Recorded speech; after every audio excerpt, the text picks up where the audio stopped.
على سيدنا مولانا محمد وعلى آل سيدنا مولانا محمد وبارك وسلم صلاة وسلام كثيرا كثيرا. توفیق الہی اپنے روزی کے بعد کی برکت سے عشاء کی اس نشست میں فضائل ایمان کا درس چل رہا ہے. اللہ تعالیٰ اس درس کی برکت سے ہمارے ایمان کی حفاظت فرمائے اور موت تک قبر تک اللہ ہمارے ایمان کو سلامت رکھے. ایمان کی صفات اور اس کی خصلتوں کے بارے میں بات چل رہی ہے. گزشتہ کل جو حدیث مبارکہ عرض کی گئی اس میں اللہ کے نبی صلی اللہ علیہ وسلم نے فرمایا کہ لوگوں میں سب سے زیادہ فکر مند ایک مومن ہوتا ہے. یعنی انسانوں میں جو فکر جس کو زیادہ ہوتی ہے وہ ایمان والے بندے کو ہوتی ہے. اس کو اپنے دنیا کے معاملے کی فکر بھی ہوتی ہے کہ دنیا میں کیسے رہنا ہے, دنیا کو کیسے کمانا ہے, دنیا کو کیسے خرچ کرنا ہے, کس کا حق کیسے ادا کرنا ہے, اپنا حق کس طرح سے لینا ہے. ساری فکر دنیا کی ہوتی ہے. اور آخرت کے معاملے کی فکر بھی ہوتی ہے کہ جہاں دنیا میں رہ کر دنیا کی فکر, اس کے ساتھ یہ بھی فکر کہ دنیا چھوڑ کر جانا ہے, اور پھر جہاں جانا ہے وہاں حساب بھی ہونا ہے. تو وہاں انجام کیا ہوگا, پھر وہاں پر کیا جواب ہوگا. تو دو فکروں کے درمیان ایمان والا بندہ ہوتا ہے. دنیا کی فکر بھی ہوتی ہے اور اسے آخرت کی فکر بھی ہوتی ہے. دوسری حدیث مبارکہ میں آپ صلی اللہ علیہ وسلم نے فرمایا بلا شبہ مومن اپنے شیطان کو ایسے ہی تھکا دیتا ہے جیسا کہ تم میں سے کوئی شخص اپنے اونٹ کو سفر میں تھکا دیتا ہے. اب یہاں پر شیطان کو تھکانے کی مثال دی آپ صلی اللہ علیہ وسلم نے, اور ایک مثال سے سمجھایا کہ جیسے جب کوئی اونٹ کی سواری کرتا ہے ریگستان میں تو ظاہر ہے کہ سوار یہ چاہتا ہے کہ سواری پر سوار رہے اور جو بھی فاصلہ ہے وہ اس کا سواری کے ساتھ طے ہو. تو جب سوار سواری پر سوار ہوتا ہے تو سواری پر بوجھ ہوتا ہے اور بوجھ سواری کو تھکا دیتا ہے.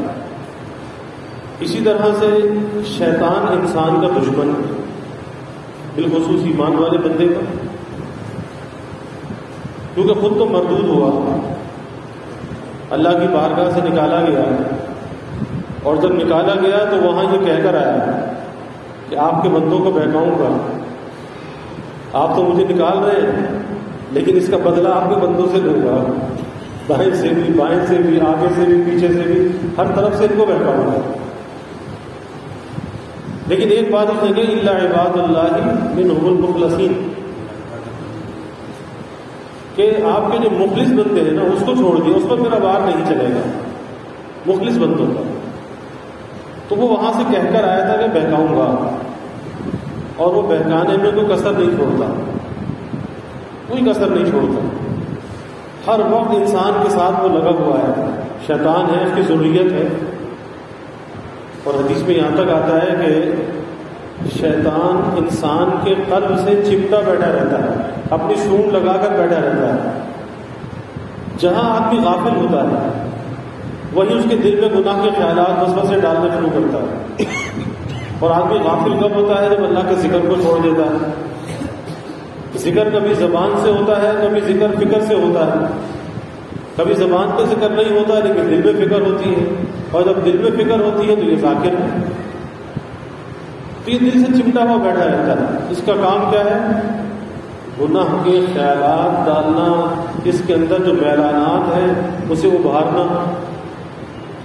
اور حدیث میں یہاں تک آتا ہے کہ شیطان انسان کی رگوں میں گردش کرتا ہے جیسے خون گردش کرتا ہے. جیسے ہمارے جسم میں خون دوڑ رہا ہے تو یہ شیطان اندر گردش کرتا ہے. کیا مقصد؟ کہ اس کا کام یہی ہے کہ اللہ کی مخلوق کو اللہ سے دور کرنا، بھٹکانا، نیک کام کے اندر رکاوٹ ڈالنا اور برائی کے راستے پر لے کر جانا۔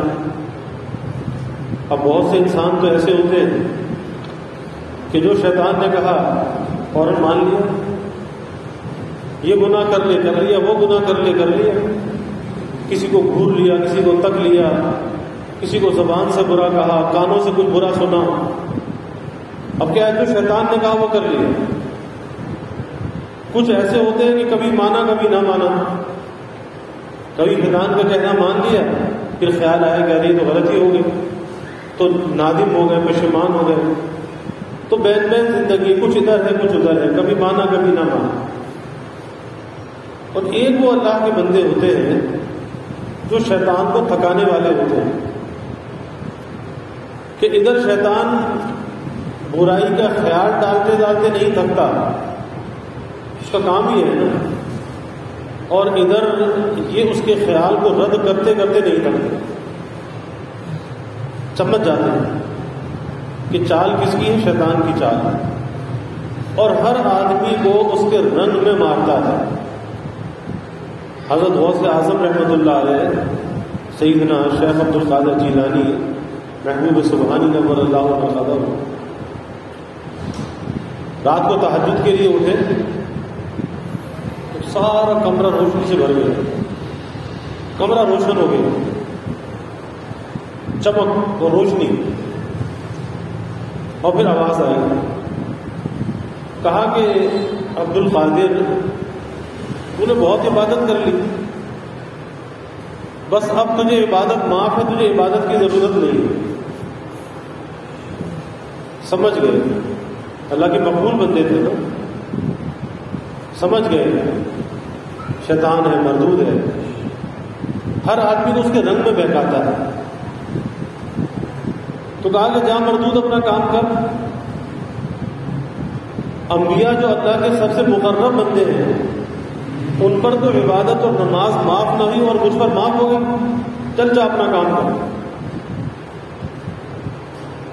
اب اس نے ایک اور چال چلی، اس سے بڑا حملہ کیا، اس سے بڑا حملہ یہ کیا، کہا کہ تجھے تیرے علم نے بچا لیا، تجھے تیرے علم نے بچا لیا۔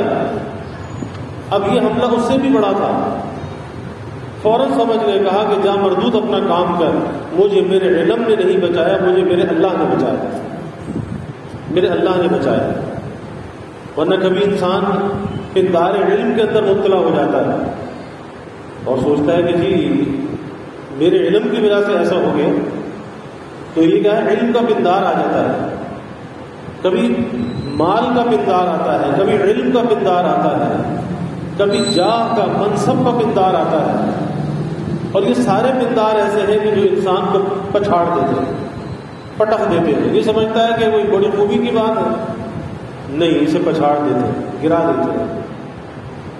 تو شیطان کیا کرتا ہے، ہر آدمی کو اس کے رنگ میں مارتا ہے۔ نمازی سے یہ نہیں کہتا کہ تو نماز پڑھنا چھوڑ دے، نہیں، کہتا تو کتنا اچھا ہے، تو نماز پڑھتا ہے، اور فلاں آدمی دیکھ کتنا برا ہے، تو نماز ہی نہیں پڑھتا، تو اس کی حقارت دل میں ڈال دیتا ہے، اور جب اس کی حقارت دل میں آتی ہے، اس کا عمل بیکار ہو جاتا ہے، اس کے عمل کا اجر و ثواب کرا جاتا ہے۔ کیوں؟ کہ بھائی نماز تو اللہ کے لیے پڑھی تھی، کسی پر احسان تو نہیں کیا تھا۔ اب اس کا کیا مطلب کہ بے نمازی کو حقیر سمجھنے لگا، اس کی نفرت دل کے اندر لے آیا، تو اس کو اس کے رنگ میں مار دیا۔ اس لیے شیطان کا جو قید ہے نا، اس کا جو جال ہے، ہر آدمی اس کے رنگ میں پھنساتا ہے۔ لیکن نیک آدمی کے ساتھ اللہ کی مدد ہوتی ہے، جو دل کے اندر یہ عزم اور ارادہ کر لے کہ میں نے اللہ کو راضی کرنا ہے، میں نے اللہ کی رضا کے ساتھ زندگی گزارنی ہے، اللہ کی مرضی کے خلاف میں نے کوئی کام نہیں کرنا،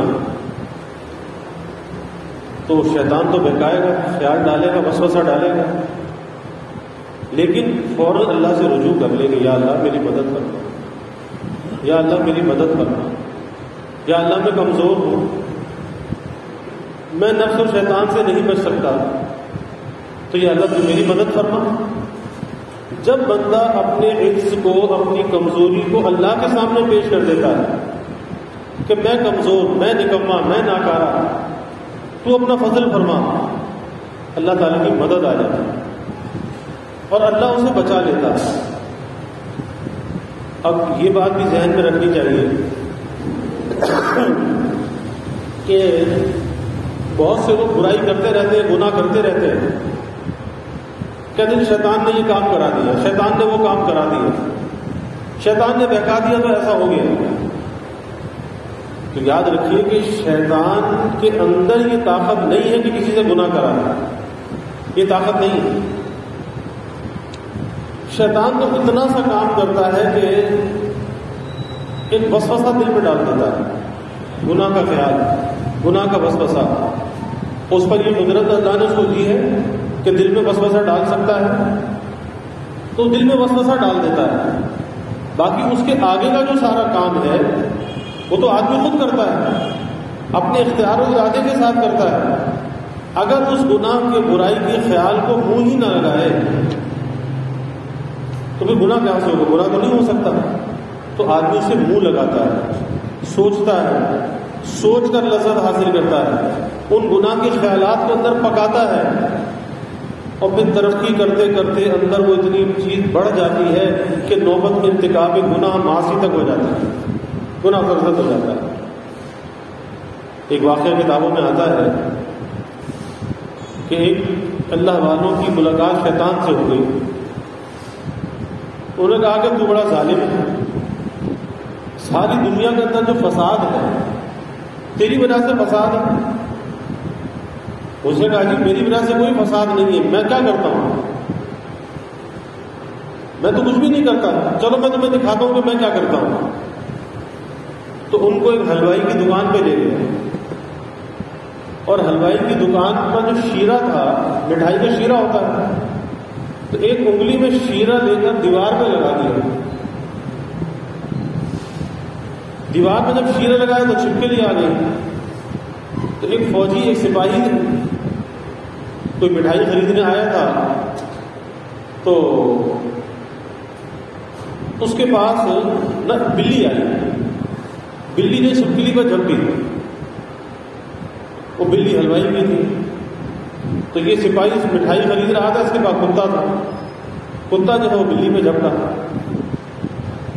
جب کتا بلی پہ جھپٹا تو وہ تو بلی اس کی حلوائی کی تھی، تو انہوں نے اس کے کتے کو مارا۔ کتے کو مارا تو فوجی نے ان کو مارا، جو سپاہی تھا انہوں نے سب نے مل کے سپاہی کو مارا۔ اب جب اس کو مارا تو فوج آ گئی، فوج نے آ کے ان کو قتل کر دیا۔ تو شیطان نے کہا کہ دیکھو میں نے کیا کیا تھا، میں نے تو خالی ایک شیرہ لگایا تھا، تو باقی جو سارا کام ہے انہوں نے خود کیا ہے۔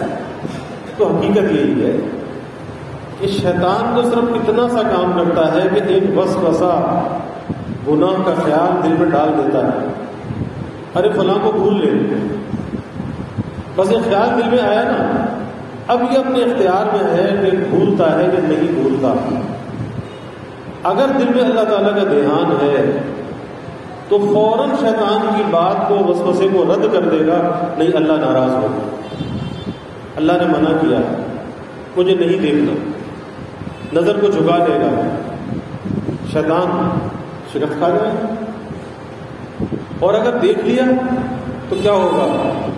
شیطان جیت جائے گا، یہ شکست کھا جائے گا۔ تو شکست کھا کر خوش ہونا تو بے وقوفی کی علامت ہے۔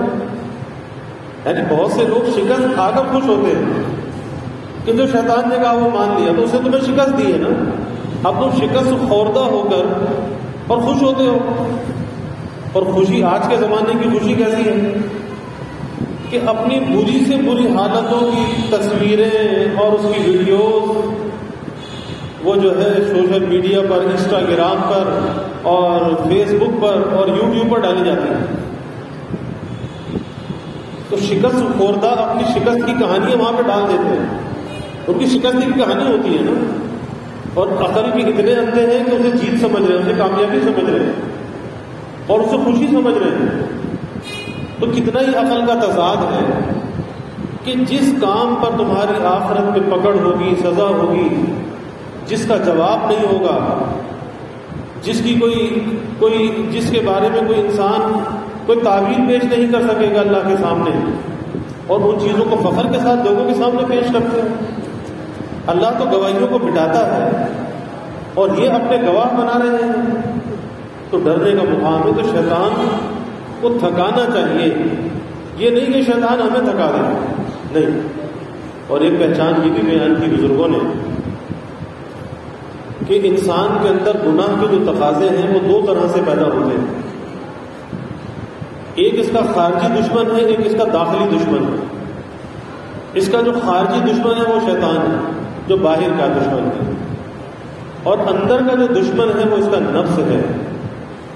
اور اس انسان کو دونوں طرف سے خطرہ ہے، یعنی ایسی کشمکش کے اندر ہے کہ اس کو اندر سے بھی خطرہ ہے، اس کو باہر سے بھی خطرہ ہے، اور بیچ کے اندر یہ انسان موجود ہے کہ اندر اور باہر دو خطروں کے درمیان ہے۔ لیکن اللہ کے مقبول بندے جنہیں اللہ تعالیٰ ایک باطنی فراست، ایک ایمانی اور روحانی فراست عطا فرماتا ہے، انہوں نے اس کے قید کو پہچانا ہے کہ نفس کا جال کیا ہے اور شیطان کا جال کیا ہے۔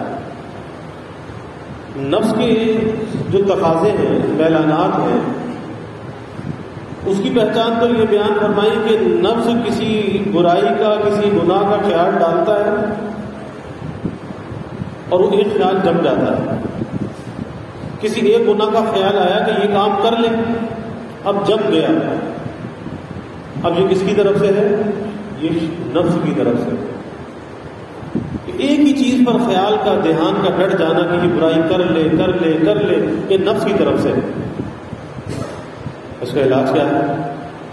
اس کا علاج مخالفت نفس ہے، کہ اپنے نفس سے، اپنے جی سے یہ کہہ دے، اپنے آپ سے مکالمہ کرنا چاہیے نا۔ دنیا جہاں سے تو مکالمہ کرتے ہیں، کبھی اپنے آپ سے بھی تو مکالمہ کرنا چاہیے، اپنے آپ سے بھی تو بات کرنی چاہیے۔ اب اپنے نفس سے، اپنے جی سے یہ کہتے ہیں کہ چاہے کچھ بھی ہو جائے، جان چلی جائے گی لیکن میں یہ گناہ نہیں کروں گا، اللہ کی نافرمانی نہیں کروں گا، بس اپنے نفس سے کہہ دیں۔ اس کا علاج مخالفت نفس ہے، اس کا علاج وظیفہ نہیں ہے۔ لوگ پوچھتے ہیں وظیفہ بتا دیں، تو بھائی وظیفہ یہاں پہ کام نہیں کرے گا۔ یہاں پر علاج ہے کہ جس چیز کا علاج اطباء کے یہاں اگر جسم سے مادہ فاسدہ کو نکالنا ہے تو مادہ فاسدہ کو نکالنے کے لیے اس کا علاج مسیل ہے، تو اسے مسیل دیا جائے گا، اس کے پیٹ کی صفائی کی جائے گی تاکہ اندر کا فاسد مادہ نکل جائے۔ اور کوئی حکیم سے یہ کہنے لگے مجھے کوئی مفرے دے دیجیے، تو حکیم یہ کہے گا کہ زہریلا مادہ تو تیرے اندر موجود ہے، اب مفرحات تو بڑی قیمتی چیز ہے، مقویات تو بڑی قیمتی چیز ہے، اگر تجھے مفرحات کو دے دیا گیا، مقویات کو دے دیا گیا تو وہ تو ضائع ہو جائیں گے کیونکہ فاسد مادہ تیرے اندر موجود ہے۔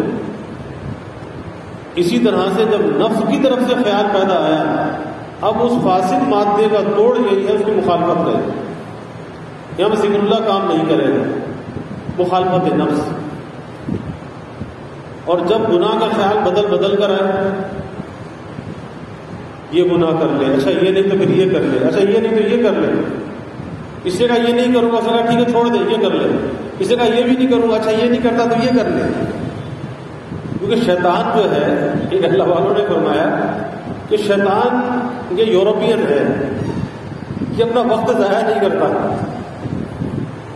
اپنا وقت ضائع نہیں کرتا، یہ نہیں کہتا یہ کہ گناہ کے پیچھے لگا دیا کہ یہ کر لے، کہ نہیں، اچھا یہ نہیں کرتا تو یہ کر لے، یہ نہیں کرتا تو یہ کر لے، تو بہت سے سیمپل سامنے رکھ دیتا ہے۔ اب اس کا جو علاج ہے شیطان مردود پر لعنت بھیجنا ہے، لعنت بھیجنا۔ اعوذ باللہ من الشیطان الرجیم، یا اللہ شیطان مردود کے شر سے تیری پناہ چاہتا ہوں، اس پر لعنت بھیجتا ہوں، ملعون پر لعنت بھیجنا۔ تو بات یہ چل رہی ہے جو اللہ کے حبیب صلی اللہ علیہ وسلم نے ارشاد فرمایا کہ مومن اپنے شیطان کو ایسا ہی تھکا دیتا ہے جیسا کہ تم میں سے کوئی شخص اپنے اونٹ کو سفر میں تھکا دیتا ہے۔ تو شیطان کو تھکانا چاہیے، شیطان کے کہنے پر گناہ نہیں کرنا چاہیے۔ اور دوسری بات یہ ہے کہ اگر کبھی انسان ہے سے غلطی ہو جائے، بہکایا شیطان نے، بہکاوے میں آ گیا، گناہ ہو گیا، غلطی کر لی، اب توبہ میں تاخیر نہیں کرنی چاہیے، فوراً توبہ کرنی چاہیے، فوراً معافی مانگنی چاہیے، کیونکہ جب وہ گناہ کراتے کراتے نہیں تھکتا تو ہمارے پاس بھی تریاق موجود ہے۔ وہ تریاق کیا ہے؟ توبہ۔ فوراً اس تریاق کو استعمال کریں۔ کسی کو کوئی زہریلا کیڑا کاٹ دیتا ہے نا کوئی، اور وہ جو سپیرے ہوتے ہیں سانپ پکڑنے والے، وہ سانپوں کو ہاتھوں کو اٹھا لیتے ہیں، زہریلے سانپوں کو، اور ڈر نہیں لگتا، اس وجہ سے کہ ان کے پاس تریاق موجود ہوتا ہے۔ ان کو پتا ہے کہ اگر اس سانپ نے کچھ کیا، ڈنک مارا، تو تریاق تو موجود ہے نا، تریاق کو لیں گے تو اس کا زہر ختم ہو جائے گا۔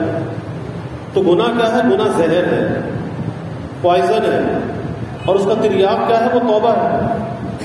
تو اللہ نہ کرے کہ اگر گناہ سے ڈسا جائے، کسی گناہ کا ارتکاب ہو جائے، تو پھر مایوسی کی کوئی بات نہیں ہے، شیطان مایوس کرتا ہے۔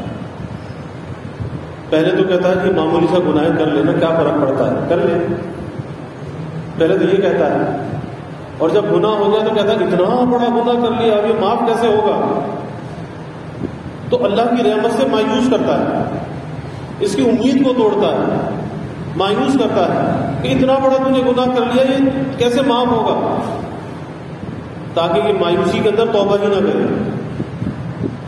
اس لیے توبہ میں تاخیر نہیں کرنی چاہیے۔ اگر خطا ہو گئی فوراً توبہ کر لے، جب ہاتھ میلے ہو گئے فوراً صابن سے دھو لے، ہاتھ صاف کر لے،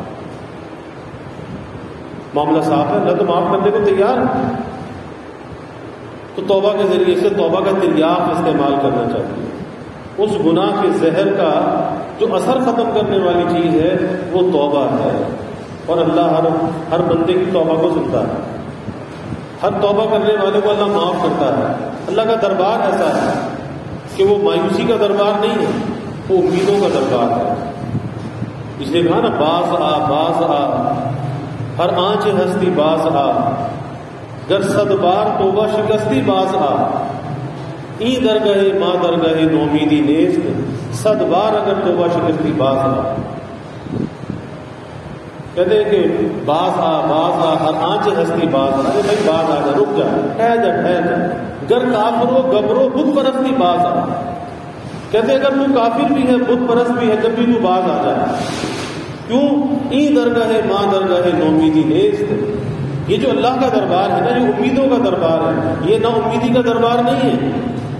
صد بار اگر توبہ شکستی باز آ، اگر تو 100 بار بھی توبہ توڑ چکا ہے، جب بھی تو باز آ جائے، اللہ پھر تو تیری توبہ کو قبول کرنے کے لیے تیار ہے۔ تو توبہ کرنی چاہیے۔ تو بات یہ چل رہی ہے کہ شیطان کو تو تھکانا چاہیے، لیکن گناہ سے اپنے آپ کو نہیں تھکانا چاہیے، کیونکہ گناہ کا بوجھ ایسا ہے کہ انسان کو بوجھل کر دیتا ہے، تھکا دیتا ہے۔ گناہ کے بوجھ کے ساتھ زندگی مشکل ہو جاتی ہے، زندگی کی برکت چلی جاتی ہے، رزق کی برکت چلی جاتی ہے، وقت کی برکت چلی جاتی ہے، اعمال کی برکت چلی جاتی ہے۔ کس وجہ سے؟ گناہوں کے بوجھ کی وجہ سے، کہ آدمی گناہ کے بوجھ کو برداشت نہیں کر سکتا، زندگی پریشانی کے ساتھ گزرتی ہے۔ تو اس لیے دشمن کا کام تو دشمنی ہے، بتا دیا نا کہ دشمن ہے۔ شیطان کون ہے؟ تمہارا دشمن ہے، عدو مبین ہے، کھلا ہوا دشمن ہے اسے۔ تو جب یہ دشمن ہے تو بھائی اس سے دوستی کیسی؟ اللہ کہہ رہا ہے کہ یہ تو تمہارا دشمن ہے، اور ہم کہیں گے نہیں ہم نے تو اس سے دوستی کرنی ہے، تو ظاہر ہے کہ پھر نقصان بھی اٹھاؤ گے۔ اور دشمن سے کیا ہوتا ہے؟ ہوشیار رہا جاتا ہے، دشمن سے غافل نہیں رہا جاتا، کیونکہ پتہ نہیں کس وقت وہ حملہ کر دے، جہاں ہمیں غافل دیکھے اور وہ حملہ کر دے۔ تو دشمن سے ہوشیار رہنا پڑتا ہے، بیدار رہنا پڑتا ہے، غافل نہیں رہنا پڑتا۔ تو اس لیے نفس اور شیطان کے 2 دشمن، لیکن اتنے طاقتور نہیں کہ کسی کو اللہ کے راستے سے بھٹکا دے، کسی کو گناہ کرا دے، نہیں بس تو وسوسہ ڈالتے ہیں، خیال ڈالتے ہیں۔ اس خیال کو توڑنا، اس پر عمل نہ کرنا، یہ انسان کے اختیار ہے، کیونکہ جو چیز اختیار میں نہ ہو اس پر تو کوئی سوال نہیں ہے، لیکن کوتاہی وہی ہوتی ہے جہاں اپنے اختیار کو استعمال کوئی آدمی کرتا ہے، اختیار سے ہی نیکی کرتا ہے، اختیار سے ہی گناہ کرتا ہے، اختیار سے کرتا ہے، ارادے سے کرتا ہے، اسی پر پکڑ بھی ہے، اسی پر سزا بھی ہے۔ تو اس لیے جس اختیار اور ارادے کو اللہ کی نافرمانی میں استعمال کرتا ہے، ارے بھائی اسے اللہ کی اطاعت میں استعمال کر لے، اللہ کو راضی کرنے میں استعمال کر لے، زندگی بن جائے گی، زندگی سنور جائے گی۔ اللہ تعالیٰ میں یہ فکر عطا فرمائے اور نفس اور شیطان کے مقاصد سے اللہ ہماری حفاظت فرمائے۔ وآخر دعوانا الحمدللہ رب العالمین والعاقبۃ للمتقین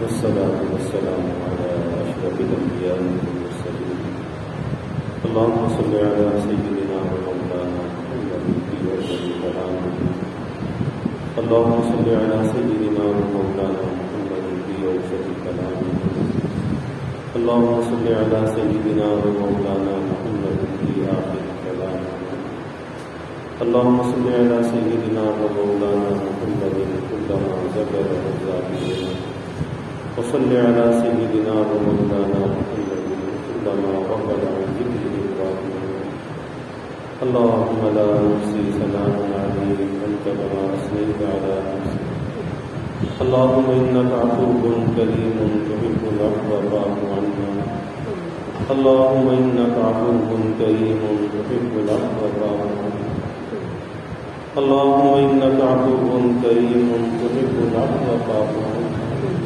یا کریم یا کریم یا کریم یا ارحم الراحمین یا اکرم الاکرمین، یا اللہ ہمارے گناہوں کو معاف کرنا، خطایا سے درگزر کرنا، اپنی محبت معرفت عطا کرنا، اپنی رضا والی زندگی نصیب کرنا، رضا والے کاموں کی یا اللہ توفیق عطا کرنا، مرضیات میں چلنا آسان کرنا، نامرضیات سے یا اللہ ہماری حفاظت کرنا، ذکر و فکر والی حیات طیبہ یا اللہ ہمیں نصیب کرنا، یا اللہ یہ ماہ مقدس آپ نے عطا فرمایا، اے اللہ اس کی عبادات کی توفیق عطا فرمائی، یا اللہ تیرا شکر ہے، احسان ہے، یا اللہ تیری جانب سے ہے جو توفیق دی ہے، یا اللہ کا شکر ادا کرتے ہیں، یا اللہ آج یہ دوسرے عشرے کی آخری رات ہے، یا اللہ یہ رحمت والا عشرہ بھی ہم سے رخصت ہو رہا ہے، اے اللہ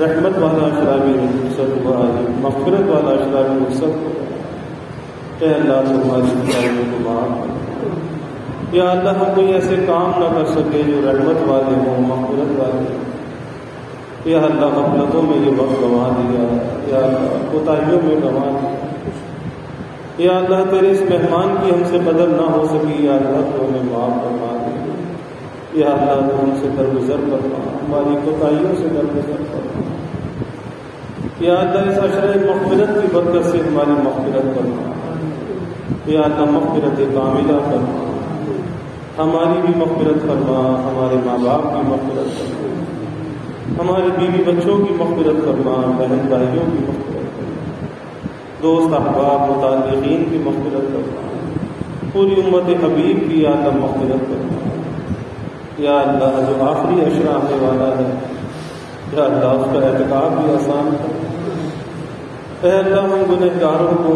ہم خطا کاروں کو، اے اللہ تو اپنے گھر کی مہمانی کا شرف عطا فرما، اے اللہ فضل کا معاملہ، یا اللہ سب کی حاضریوں کو قبول فرما، جہاں جہاں بھی یا اللہ معتکفین اعتکاف میں بیٹھنے والے، اے اللہ تو سب کے اعتکافوں کو یا اللہ قبول فرما، سب کو اپنا مقبول بنا، اپنا پیارا بنا، یا اللہ یہ آخری عشرہ بہت قیمتی عشرہ، اس کے ایک ایک لمحے کی قدردانی کی توفیق عطا فرما، یا اللہ شب قدر بھی عطا فرما، شب قدر کی برکات سے ہمیں محروم نہ فرما، اجر و ثواب سے محروم نہ فرما، یا اللہ یہ جہنم سے آزادی اور خلاصی کا عشرہ ہے، اے اللہ تو ہماری گردنوں کو جہنم سے آزاد فرما، یا اللہ جنت کا فیصلہ فرما، یا اللہ جنت الفردوس عطا فرما، یا اللہ سب کو خوشیوں والی عید نصیب فرما، اس کی برکات کو ہماری زندگیوں میں جاری و ساری فرما، نیکی پر استقامت ہمیں عطا فرما، گناہ پر ندامت اور پشیمانی عطا فرما۔ یا اللہ ظاہری باطنی ہر قسم کی ترقیات عطا فرما۔ سب کے دلوں کے نیک ارادوں کو تمناؤں کو یا اللہ غیب کرا۔ یا اللہ سب کی حاجات کو پورا کرنا، پریشانیوں کو دور کرنا، بیماریوں سے یا اللہ حفاظت کرنا، کسی کو مخلوق کا محتاج نہ بنا، ہمیشہ اپنے در کا سائل اور بھکاری بنا، اپنے در کا منگتا اور سواری بنا۔ یا اللہ سب کے گزر بسر کو آسان کرنا۔ یا اللہ ہر ضرورت کو از غیر پورا کرنا، کسی کو مخلوق کا محتاج نہ بنا، مخلوق کے آگے سوال کی ذلت سے بچا، عزت آبرو والی زندگی عطا کرنا، مہنگائی کے گرانی کے عذاب سے نجات عطا کرنا، سب کے سفید پوشی کے بھرم کو یا اللہ قائم کرنا، کسی کو مخلوق کے آگے رسوا نہ کرنا۔ یا اللہ ہمارے ملک میں معاشی، معاشرتی، اخلاقی استحکام عطا کرنا، ہر قسمی بدامنی، بے چینی، بے سکونی کو دور کرنا۔ یا اللہ یہ چوری چکاری، یا اللہ یہ اغوا، یہ ڈاکہ غنی، اے اللہ ایسے لوگوں کو تباہ و برباد کرنا۔ یا اللہ جو لوگوں کے جان و مال کے دشمن، اے اللہ تو ایسے لوگوں کو نشان عبرت بنا کے میرے کردار تک پہنچا، ایسوں کے وجود سے یا اللہ اس ملک کو پاک کرنا۔ یا اللہ سب کے جان کی، مال کی، ایمان کی، عزت آبرو کی، گھر بار کی، آل اولاد کی یا اللہ حفاظت کرنا، ہر قسم کی شرور سے حفاظت کرنا، ہر جانب سے یا اللہ حفاظت کرنا۔ یا اللہ تیری حفاظت کے ہم محتاج ہیں، اس مدد کے محتاج ہیں، اپنی مدد سے محروم نہ کرنا، بے یار و مددگار نہ کرنا، اپنی تائید و نصرت کو یا اللہ ہمارے شامل لحاظ کرنا۔ یا اللہ اپنی رحمتوں کا، برکتوں کا، راحتوں کا نزول کرنا، زحمتوں کو دور کرنا، دین دنیا آخرت کی ہر بلائی عطا کرنا، ہر شر سے، ہر فتنے سے حفاظت کرنا۔ یا اللہ ہمیں عافیت دارین عطا کرنا، عافیت دائمہ عطا کرنا۔ ربنا تقبل منا انك انت السميع العليم وتب علينا انك انت التواب الرحيم وجزى الله عنا محمدا صلى الله عليه وسلم وآله وصلى الله تعالى وسلم على النبي الكريم آمين.